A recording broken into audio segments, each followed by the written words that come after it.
샬롬, 하나님과 동행하는 새벽기도회 달라스 임마누엘 교회 권성철 목사입니다. 오늘도 하나님과 동행하며 풍성함을 누리시는 저와 여러분 되시길 주님의 이름으로 축복합니다. 오늘 말씀은 욥기 23장 1절에서 10절까지의 말씀입니다.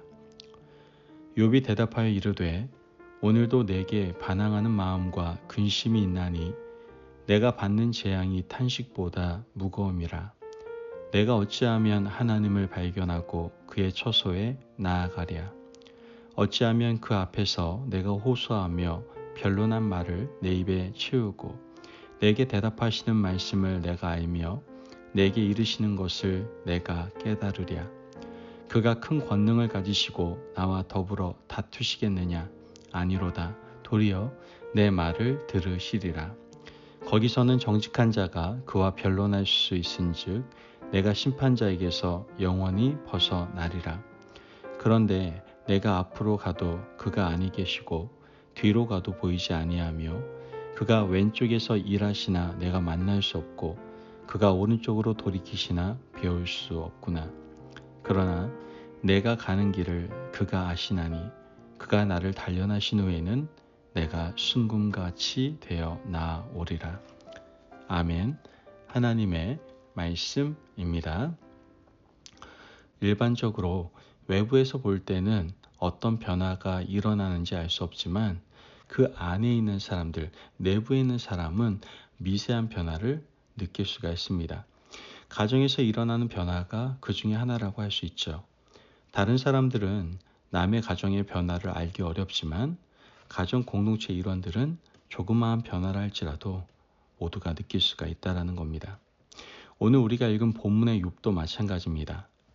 다른 사람들이 볼 때에는 이 사람이 희망이 없어 보이지만 고난의 한가운데를 통과하고 있는 욥은 이미 자기 자신 안에 일어나고 있는 아주 미세한 변화들을 조금씩 느끼고 있다는 것이죠. 욥은 자녀들을 동시에 잃었고 재산은 물론이고 건강도 잃었습니다. 위로하는 친구들이 와서 위로는 하지 않고 자기가 의롭다라는 자랑만 늘어놓고 욥을 정죄하며 끊임없이 깎아내립니다.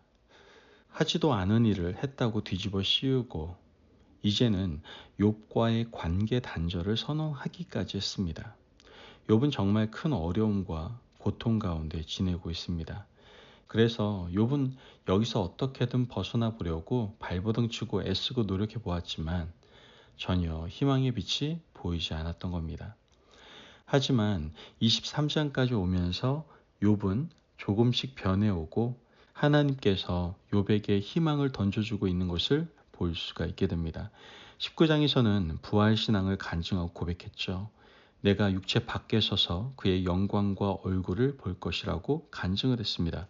거기서부터 욥은 희망을 찾아가기 시작했습니다. 23장 말씀을 보면 그 희망이 구체화되어서 나타납니다. 희망 이전에는 욥은 자신의 절망을 이렇게 말합니다. 8절에서 9절 말씀에 그런데 내가 앞으로 가도 그가 아니 계시고 뒤로 가도 보이지 아니하며 그가 왼쪽에서 일하시나 내가 만날 수 없고 그가 오른쪽으로 돌이키시나 배울 수 없구나. 앞뒤 좌우를 아무리 둘러보아도 하나님을 만날 수 없다라는 고백인 겁니다. 욥은 이 고난과 어려움 가운데에서 하나님, 나에게 도대체 왜 이러십니까? 내가 무슨 잘못이 있다고 이런 어려움을 주십니까? 라고 탄원하고 때를 썼습니다. 그 과정을 앞뒤 좌우라고 표현하고 있는 것이죠. 아무리 하나님을 만나려고 해도 하나님을 만날 수가 없었다라는 고백입니다. 이렇게 좌충우돌하면서 희망을 발견할 수 없었다는 절망을 표현하고 있는 것이죠. 하지만 그 가운데 미세한 희망을 보았는데 그 희망을 10절에서는 이렇게 표현합니다. 그러나 내가 가는 길을 그가 아시나니 그가 나를 단련하신 후에는 내가 순금같이 되어 나오리라. 이 말은 욥이 지금까지 한 말 중에 가장 구체화된 희망을 증거하고 있습니다. 이 고백은 굉장히 중요한 고백이에요. 먼저 내가 가는 길을 그가 아시나니 라는 고백은 하나님께서 이제 자기의 인생의 주도권을 가지고 있다라는 고백인 겁니다. 이 고백의 주어가 누구예요? 하나님이시기 때문이죠. 욥은 지금까지 길을 잃은 사람이었습니다. 1장에서 큰 고난을 당하고 22장까지 올 때까지 욥은 어디 서 있는 것인지, 도대체 어디로 가야 할지 전혀 갈 길을 모르는 그러한 상태였습니다. 하지만 23장에서 고백하기를 나는 모르지만 그가 아신다라고 고백을 한 것이죠. 인생의 주도권이 하나님에게 있다는 고백인 겁니다. 나는 아직까지 동서남북 어디로 가야 할지 모르지만 하나님은 알고 계신다. 어렴풋한 희망이지만 하나님께서 길을 알고 계신다는 고백을 드리고 있는 겁니다. 인생의 주도권이 욥 자신에게 있지 않고 하나님께 있다는 고백에서부터 새로운 길을 출발하고 있는 겁니다. 또 10절에서 우리가 눈여겨보아야 할 것은 그가 나를 연단하고 단련하신다는 고백입니다. 지금 욥이 당하고 있는 고통을 죄로 인한 고통으로 보고 있지 않습니다. 인과응보에 의한 결과라고 느끼지 않았습니다. 하나님의 연단과 훈련이라고 느꼈던 것이죠. 이 훈련의 시작을 하나님께서 하신 것이라면 분명히 그 끝도 하나님이 끝나게 해줄 것이다라는 희망을 가졌던 겁니다. 우리가 인생을 살아가면서 겪는 이 모든 일들이 하나님께서 나를 훈련하신다고 생각하면 훨씬 건너가기 쉬운 훈련이 됩니다.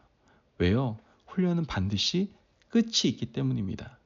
시작하신 이가 끝을 내고 시작하신 이가 훈련의 결과를 보시기 때문입니다. 욥은 이 끝을 모르는 어려움 가운데 이것도 하나님께서 나를 연단하시는 과정이라는 희망을 발견했습니다. 마지막으로 10절에서 욥이 말하는 것은 이 모든 훈련이 끝나면 나는 순금같이 되어 나올 것이라는 확신입니다. 자신이 지금은 비록 비루한 인생을 살고 있지만 시간이 지나면 정결한 순금이 되어 나올 것이다라는 기대감을 가지고 있었던 겁니다. 어떻게 이 어려운 가운데 큰 기대를 가질 수가 있었던 겁니까? 그것은 그 주도권이 하나님께 있다고 여겼고 믿었기 때문입니다. 이제 욥은 하나님 앞에서 새로운 소망을 가지고 다른 인생을 살 것이 분명합니다. 부디 우리 인생에도 하나님 주도권의 신앙이 있기를 간절히 바랍니다. 우리가 당하고 있는 많은 어려움과 고통을 그가 아신다는 고백이 중요합니다. 하나님이 나를 연단하고 훈련시킨다는 하나님의 주도권의 신앙이 있다면 지금보다 더 나은 인생을 내가 살 것이라는 기대를 가지게 되는 겁니다. 여러분, 오늘보다 내일이 더 나은 순금이 되고 오늘보다 내년이 더 나은 순금 같은 인생이 되리라는 기대는 오늘 겪는 고통을 충분히 이겨내고 극복하게 할 힘이 되리라 믿습니다. 그러므로 그 소망 가운데에서 힘차게 살아가실 수 있는 저와 여러분이 되시길 주님의 이름으로 축복합니다. 아멘. 기도하겠습니다. 사랑이 많으신 하나님 감사합니다. 오늘도 우리에게 귀한 말씀에 은혜 허락하심을 감사합니다. 하나님, 지금 우리에게 일어나는 모든 일을 하나님이 보고 알고 계심을 믿습니다. 지금 우리의 삶이 어렵고 힘든 또한 비루한 삶이라 할지라도 하나님의 이런 훈련 이후에 우리가 온전히 순금과 같이 나아가게 될 줄을 믿습니다. 그 믿음을 가지고 오늘도 힘차게 살아갈 수 있도록 우리를 붙들어 주옵소서. 감사하며 예수님의 이름으로 기도합니다. 아멘. 오늘도 하나님과 동행하며 풍성함을 누리시는 저와 여러분이 되시길 주님의 이름으로 축복합니다. 여러분, 우리의 인생이 하나님의 소원 안에서 연단되어 순금이 되기를 간절히 소망합니다. 그 소망을 잃지 않고 오늘도 힘차게 자신감 있게 살아가시기를 바랍니다. 말씀 안에 승리하십시오.